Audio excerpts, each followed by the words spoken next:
अस्सलाम वालेकुम dear students. जैसा कि आप लोग जानते हैं कि हम हिस्ट्री का 7वां चैप्टर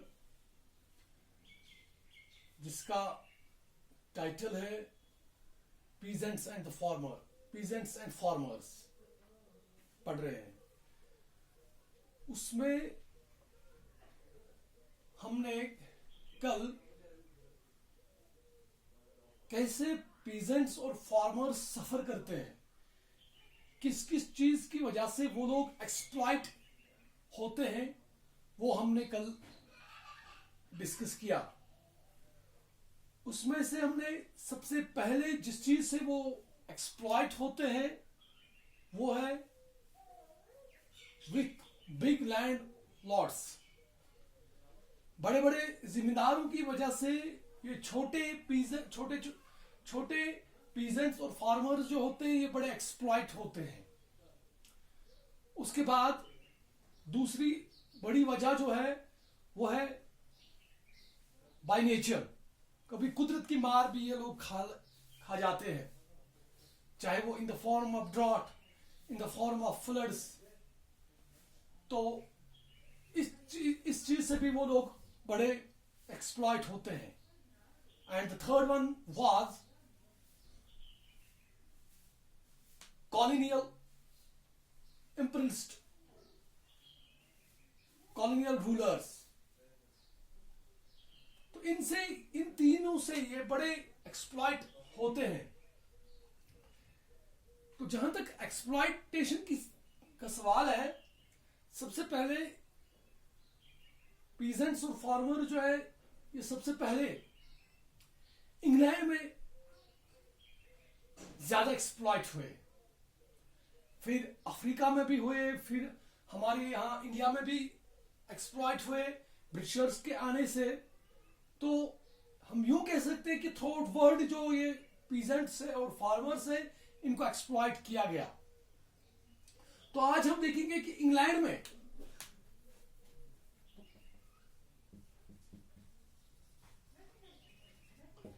ये लोग कैसे एक्सप्लॉइट हो गए। With the rise in price of wool in 16th century, जैसे ही 16th सेंचुरी में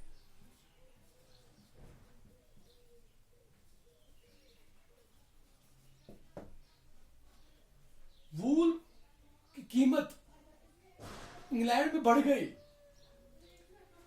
तो जो अमीर जो बड़े बड़े फार्मर्स थे, लैंडलॉर्ड्स थे, तो उन्होंने बड़ी बड़ी जमीन पे उन्होंने अपना कब्जा जमाना शुरू कर दिया।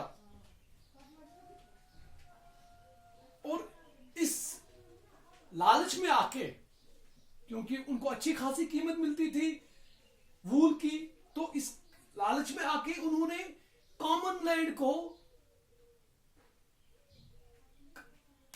ऊपर उन्होंने अपना कब्जा जमा लिया।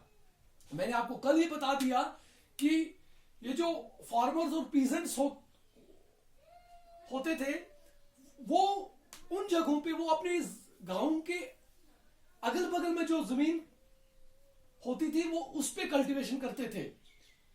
तो उसके बाद जो बाकी जमीन रह जाती थी वो उसको एज ए कॉमन लैंड रखते थे।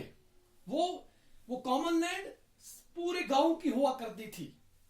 अब जब वूल की कीमत बढ़ गई तो बिग लैंड लॉर्ड्स जो थे उन्होंने इसी कॉमन लैंड पे कब्जा करना शुरू कर दिया। इस सिलसिले में बिटवीन 1750 अप टू 1850 तक 6 million area of land was enclosed. इस चीज से आप अंदाजा लगा सकते हैं कि ये आपको याद रखने वाली बात है कि 1750 से लेकर 1850 तक इंग्लैंड में 6 मिलियन कॉमन लैंड को बिग लैंड लॉर्ड्स ने कैप्चर कर दिया। उन्होंने उसको अपने कब्जे में ले लिया, इनक्लोज कर दिया उन्होंने। तो क्यों? इनको पॉलिटिशियंस का भी साथ था। तो इस सिलसिले में the parliament passing 4000 acts legalising these enclosures. तो इस सिलसिले में जो पार्लियामेंट थी उन्होंने 4000 ऐसे एक्ट्स पास किए जिन एक्ट्स के बिना पे इसको लीगलाइज किया गया। तो जब इस चीज को लीगलाइज किया गया तो वहां पे गरीब पीजेंट्स और फार्मर्स को मार पड़ गई। इनको वो जो जिन हुकूक से पहले जो हुकूक उनको पहले मिला करते थे, अब उनको उस चीज से उन हुकूक से डिप्राइव किया गया, वो हुकूक उनसे छीन लिए गए। यहां तक कि उनको अपनी जगह अपने गांव तक छोड़ने पड़े। इसके साथ साथ इंग्लैंड में with introduction of threshing machines के आने से वहां पे वहां का लेबर जो था, या वहां का स्मॉल फार्मर जो था या पीजेंट जो था, उनको इससे भी बड़ा नुकसान हो गया with introduction of threshing machine. क्यों? क्योंकि उनकी जॉब चली गई। वो मजदूरी करते थे, अब जब मशीन इंट्रोड्यूस की गई तो अब उनको वो मजदूरी भी मिलनी बंद हो गई। तो ये था कि कैसे इंग्लैंड में कैसे पीजेंट्स और फार्मर्स एक्सप्लॉइट हुए।